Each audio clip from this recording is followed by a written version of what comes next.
Zložím fotoaparát a priblížim sa k tomu miestu. Na skale vo výške klačiaceho trupu je niečo zaschnuté a tmavo-hnedé. Sú to len malé škvrnky. Skúmam to miesto a odhrňam lístie.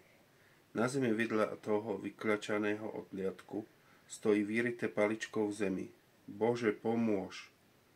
Nič viac, len toto. Odfotím to. Na chvíľu sa zarazím, ako by na mňa skočila tragika toho človeka, ktorý tu žiadal toho najvyššieho o pomoc. Dostal ju? Prenikne do mňa ešte väčší strach ako predtým. Ako by bola vo vzduchu, v skalách, v zemi otlačená tragická ruka toho miesta. Vrýva sa mi do podvedomia a ja sa jej neviem ubrániť. Mám pocit, že počujem všade naokolo zvuky, že ma niekto sleduje, stádo škriatkov a mŕtvych duší.